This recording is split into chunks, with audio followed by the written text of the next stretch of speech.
to 29, the Mohammed Uwais panel had recommended how to appoint our electoral officers, which is to the effect that there shall be advertisements of those who are willing to serve as members of the Electoral Commission and resident electoral commissioners, so that they'll be subjected to public scrutiny. They'll be shortlisting. At that time, they recommended that the NJC should do the shortlisting, and then the list should go through the president to the Senate. Since then, no regime had adopted that aspect of the report. So we must go back to the Uwais panel. 2, the Uwais panel recommended that all election petitions be concluded before the inauguration of the incoming government. Again, that is very crucial. Once you allow somebody to go to office and you are challenging his election, he has all the powers. He can frustrate your petition. 3, in most African countries today, the presidential election goes to only the Supreme Court or the Constitutional Court. In Kenya, upon the conclusion of an election, all election materials are automatically made available to all contestants in case you want to go to election petition. So the question of going to file an application in court, expert, to demand for election materials, file another application to serve the respondents, and waste a lot of time. In Kenya, the materials are automatically made available. You don't need an application. You can serve electronically, even by WhatsApp. So the question of going to look for the respondent, we cannot enter the villa or the governor's lodge. We're not going to apply to serve by substituted means, a paid advertisement and the rest. No. Africa has moved beyond that. In Kenya, the election petitions shall be filed 7 days after the election. Because basically electronic. So what are you looking for? You are looking for witnesses, you have to travel around, you risk their lives and the rest. No. Basically documentary. The Supreme Court is the only forum that decides presidential election petitions in the majority of African states. In Kenya and in most countries, it's 14 days. They will hear it and determine within 14 days. So we must find out what is going on around us so that we are not in our oasis of ignorance and believing that, we are the leading African nation. In many areas, we are at the back. And so, if we are going to have good elections, we must sensitize our people. And brother, please, MC, it's not about election alone. If the people are not interested in your voting, they won't go. They won't vote. And that's why people don't vote here. When we were young, when you were up to Second Republic. And this is important. You could predict what the UPN and PRP will vote for and what MPP and MPN and GMPP will vote for. But today, all the people in the National Assembly vote the same way. There is no ideological difference. So it's not enough to say people should go and vote. What are they voting for? The masses will ask you. As far as this ramshackle constitution is concerned, all political parties shall adopt Chapter 2 of the Constitution. Access to health, access to education, welfare and security of the people. The government shall take care of even the disabled people, children, pensioners, and so on and so forth. They are all in Chapter 2. But the ruling class has put a clause in the Constitution that if you breach these provisions, you cannot go to court. So those are things that should be part of your campaign. It's not enough to say, go and vote. What am I voting for? If I'm going to vote to renew the oppression, my oppression, so why do I need to go and vote? But in those days, it is that I want my children to go to school. A party that will give them free education, I will fight and vote for it. A party that will provide full employment. A party that will not tax the poor. And a party that will not allow illegal arrest and detention of citizens. So we must begin to make demands. Accompany the campaign for voting with demands for the dividends of democracy. It's not enough to vote. What am I voting for? If my conditions will not improve, in my own part of the world, they say, oh God, if you will not improve my condition, leave me as you met me. So if we are going to campaign and you want people to vote, you must also encourage them to ask questions from those who are in power.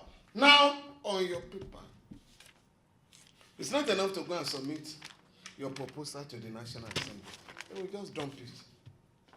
And I'm going to suggest to each of us here, and all our friends and family members, we must now begin to interrogate our legislators.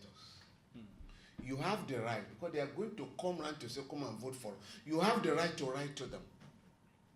They have money. They have marked money for constituency meetings, which are never held. Because, again, we don't demand for those meetings. So we can, part of your campaign, identify. If I ask you now, most of us don't know our senators. We don't know our House of Rep member. We don't even know our legislators in the state houses of assembly. So we must begin to ask. Because the National Assembly that will amend the Electoral Act. So we have the right to call them to meetings. Can we discuss our proposals with you? And I can assure you, because of what they themselves have gone through, they are also willing to improve on the current frustrations with our elections.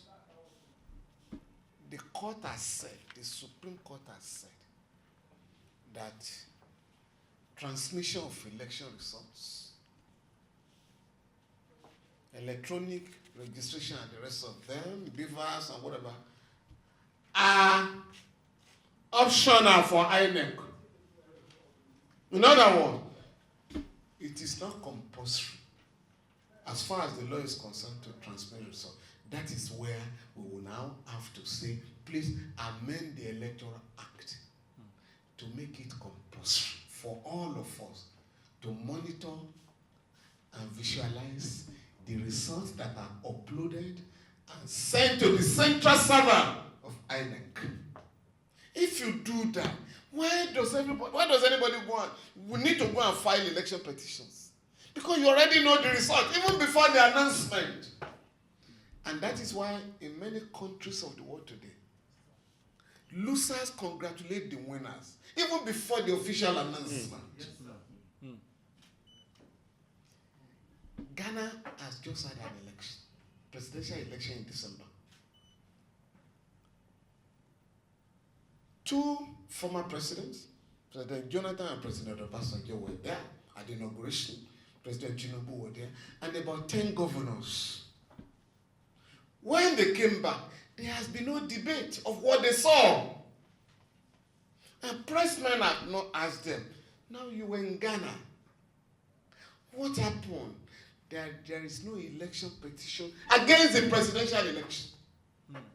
All the losers congratulated the winner. In Accra here, 40 minutes flight. So why is our own so difficult to conduct credible elections? So my suggestion, if we sit down and we begin to host seminars all over the country, we may be wasting our time. Because many of the people you are speaking to are deaf. But we have the right. You have your budget, 2025 Appropriation Act. You voted money for constituency meetings and consultation. Please, we're inviting you. Let the senator or the House of Rep member say, I won't come to your meeting. He knows you may be able to campaign against his or her re-election. So we need to move out and engage our representatives in the National Assembly and state houses of assembly. Because the constitutional amendment regarding election will go around the entire country. So we also need to engage members of the state houses of assembly. I also want to suggest there are many bodies that are promoting transparent elections. You must link up with them. One of your suggestions here will not fly. This business of international community, we are deceivers. Who are the members of the international community? Led by the United States of America today. You know what is going on in America? It's even a debate that the president may do a third term, may go for a third term. So what is which America? Disobeying court orders, the government in power, imposing tariffs all over the world without going through parliament, through Congress. So please, don't deceive yourself about international. We are going to solve our own problems by ourselves so that we can be respected. And just like we are referring to Ghana, if we organize our country, let other countries refer to our example that we want to emulate Nigeria. Not that, because this is the largest concentration of black people in the world. What we are doing is a shame. I was in Ghana in 2004, I think. We had an election. Or 2000. After the Agor, Florida manipulation in America. And, you know, at that time, they were saying too close to court. And in Ghana, it was like, no, this is not Florida. We are going to conduct good elections in Accra, in Ghana.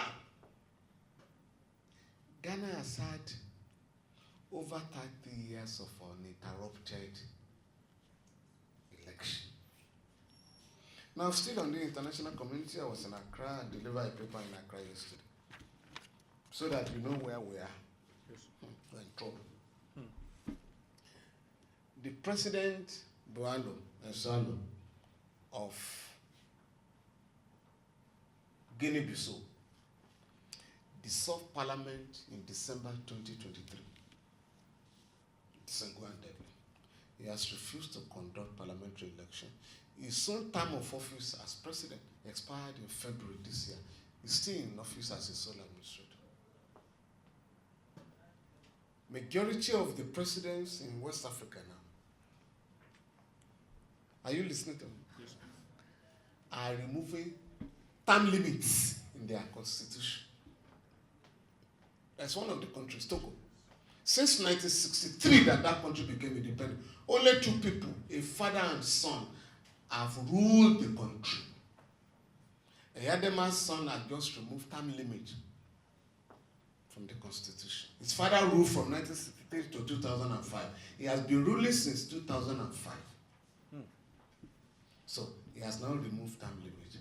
The man in Cote d'Ivoire, Alassane Ouattara, is going for fourth term. The man in the Gambia, Adama Barrow, is going for third term. And so on and so forth. 4 of the countries are under military dictatorship. Forget the propaganda that is going on about Burkina Faso. Mali, the president of Mali, president of Burkina Faso, the president of Niger are planning to stay in office for 9, 8, and 7 years respectively. Those have not been elected. Are you with me? Yes, sir. So that's the international community you are talking about. Guinea is under a military dictatorship. It too wants to contest election. So don't let's rely on the people we are calling international community should be learning from a great country like our own and not the other way around. The final point I would like to make, particularly to the organizers of this program, is how we can rise from here to make contacts with similar bodies and political parties. Political parties are not for elections alone. They are only for elections in Nigeria. No! A political party representing the interests of the people must challenge the government in power on a daily basis. There's darkness in our country. They say we're going to have band A, band B, band this, band that. What has happened today? In the midst of the darkness, the Minister of Power has just announced that we're going to increase electricity tariff very soon. And Nigerians have accepted suffering. So we expect parties to come out, to join issues with the government. This was not your promise. Why are you not removing hardship from the country? Why are you imposing more hardship on our people? There are 20 million Nigerian children on the street out of school. The second highest in the world. Today, we have the largest number of children that are not immunized. Today, we have the largest number of children that are suffering from kwashiorkor. I can go on and on and on. So in the midst of that, you can't talk of election alone. We must find out there is an agency, Universal Basic Education in Abuja here. Those of you in Abuja must go there. How many states have refused to come here to access the matching grant to put our children in school? Because you can't have a nation of ignorance. Ignorant people, and you're talking of election. Children in China, even in Rwanda, are learning from they're using computer in the primary school. Do you understand me? So, please, let us match the demands for dividends of democracy with our demand for transparent and credible elections. Let us mobilize our people through their representatives to amend the Electoral Act and the Constitution to guarantee this country credible elections. Unite, collaborate with other organizations and the human rights community and political parties that are interested in electoral reform so that we can speak with one voice. We should be powerful and have impact on the members of the ruling class. I thank you very much. Thank you. Thank you.